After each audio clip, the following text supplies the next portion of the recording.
Class 7th मैंने आपको आपकी हिंदी 1 से पाठ 6 रक्त और हमारा शरीर, इस पाठ का बेटा मैंने आपको पेज नंबर 34, पेज नंबर 35 और पेज नंबर 36 पढ़ाया था व समझाया था, जिसमें मैंने आपको ये बताया था कि रक्त के कितने भाग होते हैं, रक्त का निर्माण कहाँ होता है, रक्त कणिकाएँ कैसी होती हैं, उनका आकार कैसा होता है, इत्यादि बातें बेटा मैंने आपको अभी तक इस पाठ में जो दिया है मैंने समझाया और पढ़ाया। दीदी कहती है अनिल से कि तुम पौष्टिक आहार लेते हो या नहीं। आइए बेटा पेज नंबर 37 पर। यदि कोई व्यक्ति उचित आहार ग्रहण नहीं करता है तो इन कारखानों को आवश्यकता अनुसार कच्चा माल नहीं मिल पाता। कारखाना उस स्थान को कहा गया है जहाँ पर रक्त कणों का निर्माण होता है। नतीजा यह होता है कि रक्त कण बन नहीं पाते हैं, रक्त में इनकी कमी हो जाती है। लाल कणों की इसी कमी को एनीमिया कहते हैं। दीदी ने अनिल से कहा पोषक आहार लेने के लिए, और पोषक आहार में क्या, हरी सब्जी, फल, दूध, अंडा, गोश्त, ये सारे तत्व उपयुक्त मात्रा में होने चाहिए। यदि बेटा हम भरपूर और पूर्ण रूप से अगर पोषक आहार नहीं लेते हैं तो हमारे शरीर में जो रक्त बनता है वो रक्त कण नहीं बन पाते हैं। रक्त कण बनाने के लिए हमारे शरीर में जो रक्त बनता है उसके लिए हमें सभी तत्वों को जो हमें क्या देते हैं, पौष्टिकता देते हैं, हमारे शरीर को एकदम फुर्तीला रखते हैं।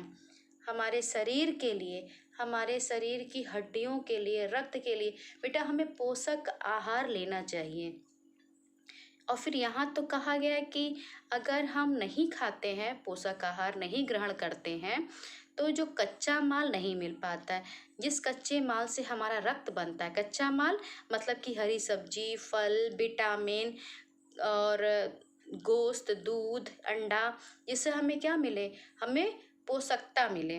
तो ये अगर पोषक आहार हम नहीं खाएंगे तो हमारे शरीर में जो रक्त निर्माण होता है वो सही से नहीं हो पाएगा, और फिर जब रक्त की कमी होगी, लाल कणों की इसी कमी के कारण हमारे शरीर में एनीमिया हो जाता है। मतलब रक्त कणों जो एनीमिया है, जो दिव्या को हुआ था, तो वो रक्त कण क्या है, रक्त कण उसके शरीर में कम थे तो इसीलिए उसको एनीमिया हो गया था।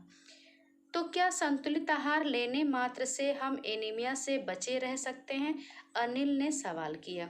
फिर अनिल ने पूछा कि क्या हम अगर संतुलित आहार ले लें तो क्या हम एनीमिया से बचे रहेंगे, अनिल ने पूछा। तो दीदी ने कहा हाँ, यह कहना काफ़ी हद तक सही होगा। यूँ तो एनीमिया बहुत से कारणों से हो सकता है, किंतु हमारे देश में इसका सबसे जो बड़ा कारण है वह है पौष्टिक आहार की कमी। दीदी ने कहा कि हाँ, अगर हम पौष्टिक आहार लेंगे तो बहुत हद तक हम एनीमिया से बचे रह सकते हैं। लेकिन उन्होंने कहा कि इसके अलावा इस रोग का एक और बड़ा कारण है, वो है पेट में कीड़े का हो जाना। उन्होंने दो बातें कही एनीमिया के लिए। पहला तो कहा कि अगर हम हमारे शरीर में पौष्टिक आहार की कमी होती है तो एनीमिया होगा, या फिर अगर हमारे पेट में कीड़े हो जाते हैं तो हमें एनीमिया होगा। ये कीड़े प्रायः दूषित जल और खाद्य पदार्थों द्वारा हमारे शरीर में प्रवेश करते हैं, और ये जो कीड़े होते हैं या तो ये दूषित जल से आते हैं या खाद्य पदार्थों के द्वारा हमारे शरीर में प्रवेश ये कीड़े कर जाते हैं। अतः इनसे बचने के लिए यह आवश्यक है कि हम पूरी सफाई से बनाए गए खाद्य पदार्थ ही ग्रहण करें। भोजन करने से पूर्व अच्छी तरह से हाथ धो लें और साफ पानी ही पिएं। दीदी ने कहा कि एनीमिया से बचे रहने के लिए हमें क्या करना चाहिए, पूरी सफाई का ध्यान देना चाहिए। सफाई से बनाए गए ही खाद्य पदार्थों को ग्रहण करना चाहिए, और भोजन करने से पहले हाथ अच्छे तरह से धो लेना चाहिए और साफ पानी ही पीना चाहिए। और हाँ अनिल, एक किस्म के कीड़े भी हैं जिनके अंडे जमीन की ऊपरी सतह में पाए जाते हैं।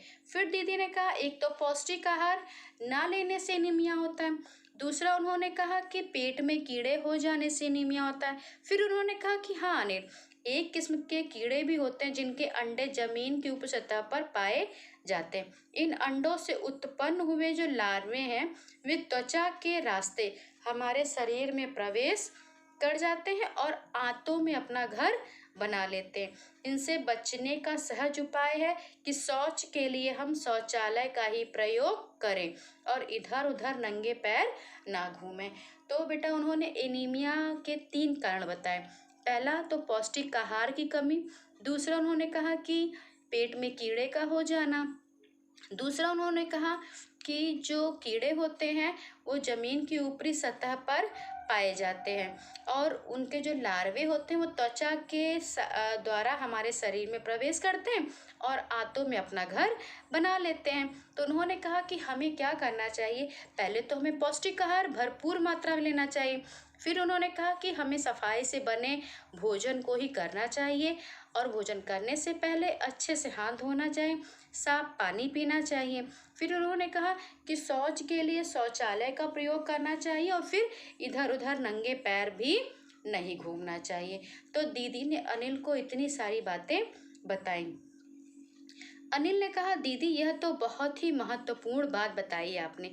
अनिल बोला, वह पल भर सोच में डूबा रहा, फिर बोला आपने बताया कि रक्त में सफेद कण और बिम्बाणु भी होते हैं, शरीर में इनका क्या काम है।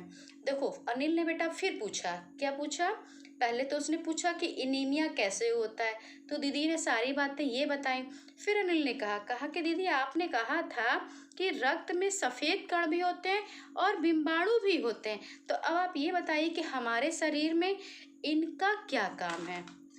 अब आइए बेटा पेज नंबर 38 पर।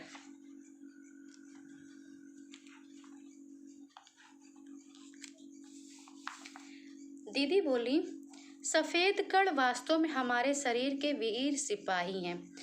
जैसा कि बेटा आपने जब ये पाठ पढ़ा तो आपने जाना ना कि हमारे शरीर में जो रक्त होता है, रक्त में लाल कणिकाएं होती हैं, सफ़ेद कणिकाएं होती हैं और कुछ कणिकाएं ऐसी होती हैं जिनका कोई रंग नहीं होता है।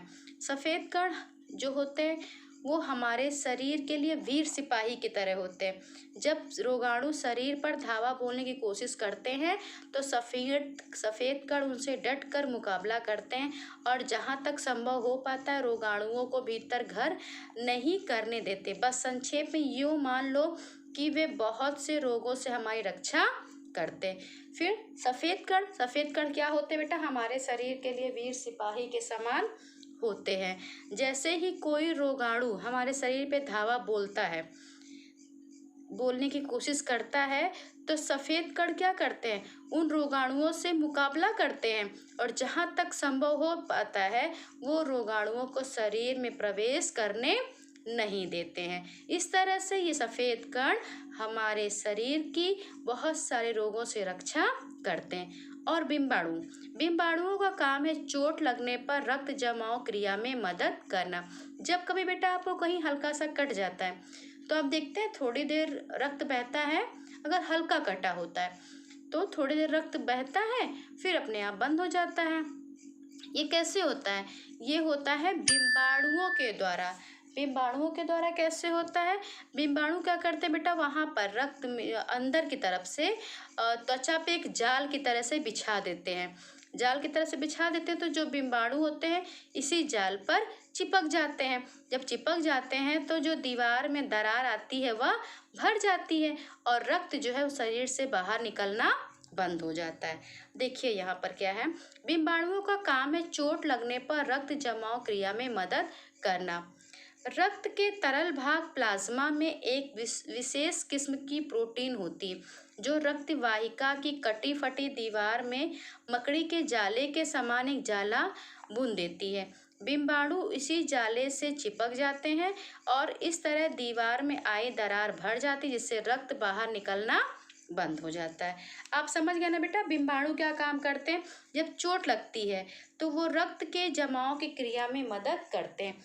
रक्त में जो तरल भाग प्लाज्मा होता है उसमें एक विशेष किस्म की प्रोटीन होती है जो क्या करती है, रक्त वाहिका, जिसमें रक्त बहता है ना, रक्त वाहिका अगर कट फट जाती है तो वो क्या करता है, मकड़ी के जाले के समान एक जाला सा बुन देता है।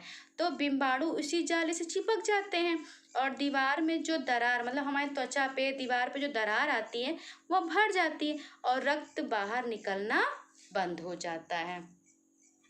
अनिल बोला, दीदी लेकिन घाव गहरा हो तब तो खून बहता ही चला जाता है।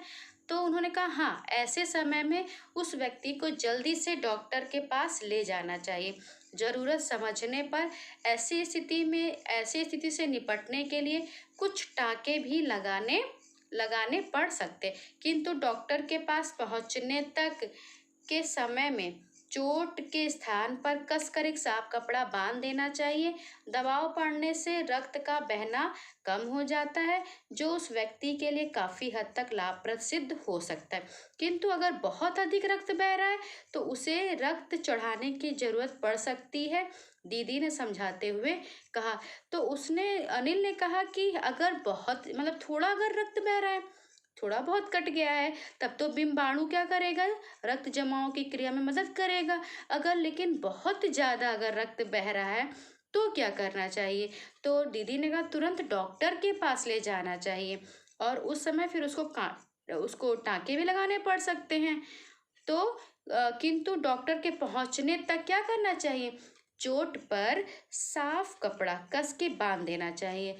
जब उस स्थान पर दबाव पड़ेगा तो रक्त का बहना कम हो जाएगा जो उस व्यक्ति के लिए बहुत ज्यादा लाभप्रद होगा।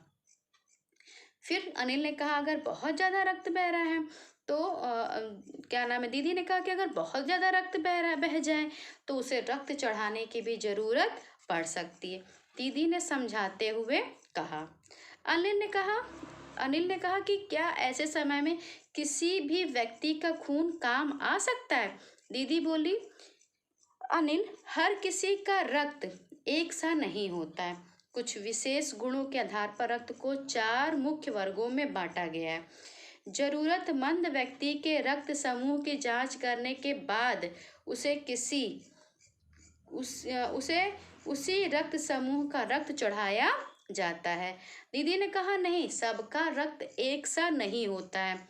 विशेष गुणों के आधार पर रक्त को 4 वर्गों में बांट दिया गया है। जो व्यक्ति जिसको खून की रक्त की जरूरत होती है उसी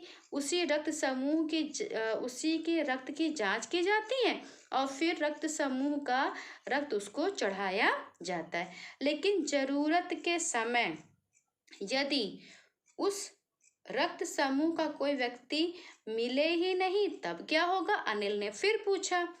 आइए बेटा पेज नंबर 39 पर। ऐसी आपात स्थिति के लिए ब्लड बैंक बनाए गए। तो अनिल ने कहा कि अगर दीदी उसके रक्त समूह का रक्त मिले ही ना तब क्या होगा? तो दीदी ने कहा कि ऐसी कठिन समय के लिए, आपात की स्थिति के लिए ब्लड बैंक बनाए गए। प्रायः हर बड़े अस्पताल में इस तरह के बैंक होते हैं जहां सभी प्रकार के रक्त समूहों का रक्त तैयार रखा जाता है, किंतु इन ब्लड बैंकों में रक्त का भंडार सुरक्षित रहे, इसके लिए यह आवश्यक है कि हम समय समय पर रक्तदान करते रहें।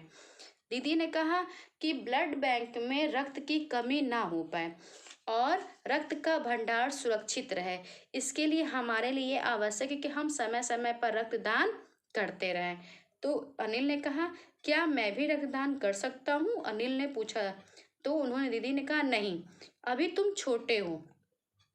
18 वर्ष से अधिक उम्र के स्वस्थ व्यक्ति ही रक्तदान कर सकते हैं। एक समय में उनसे लगभग 300 मिलीलीटर रक्त ही लिया जाता है। प्रायः यह समझा जाता है कि रक्तदान करने से कमजोरी हो जाएगी, किंतु यह विचार बिल्कुल निराधार है। हमारा शरीर इतना रक्त तो कुछ ही दिनों में बना लेता है। वैसे भी शरीर में लगभग 5 लीटर खून होता है। इसमें से यदि कुछ रक्त किसी जरूरतमंद व्यक्ति के लिए रक्तदान बन जाए तो इससे बड़ी बात क्या होगी, दीदी समझाते हुए बोली। फिर तो बड़ा होने पर मैं नियमित रूप से रक्तदान किया करूँगा, अनिल ने कहा। शाबाश अनिल, डॉक्टर दीदी ने अनिल की पीठ ठोकते हुए कहा। दीदी ने कहा कि नहीं, 18 साल के जब तुम हो जाओगे तब तुम रक्तदान कर सकते हो, और एक बार में 300 मिलीलीटर रक्त ही लिया जाता है। लोग सोचते हैं बेटा कि रक्तदान करने से कमजोरी आती है, जबकि ये गलत है। रक्तदान करने से जो है कमजोरी नहीं आती है। हमारा शरीर इतना रक्त तो कुछ ही दिनों में बना भी लेता है, और वैसे भी हमारे शरीर में लगभग 5 लीटर खून होता है। अगर हम थोड़ा बहुत खून किसी जरूरतमंद व्यक्ति को दे दें तो उसके लिए वह जीवन दान होगा, उसकी जान बच सकती है, उसको नया जीवन मिल सकता है। तो अनिल ने कहा कि दीदी फिर तो मैं बड़ा होके नियमित रक्तदान करूँगा। क्लास 7th ये चैप्टर बेटा बहुत ही महत्वपूर्ण है। आपको इसमें सफ़ेद कण के बारे में, डिम्बाणु के बारे में, लाल कणिकाओं के बारे में, एनीमिया के बारे में, पौष्टिक तत्वों के बारे में पता चला। तो ये पाठ क्लास 7th आप फिर से एक बार अच्छे से पढ़ कर के देखिए। आपके लिए ये जो पाठ है बेटा बहुत ही ज़्यादा महत्वपूर्ण है।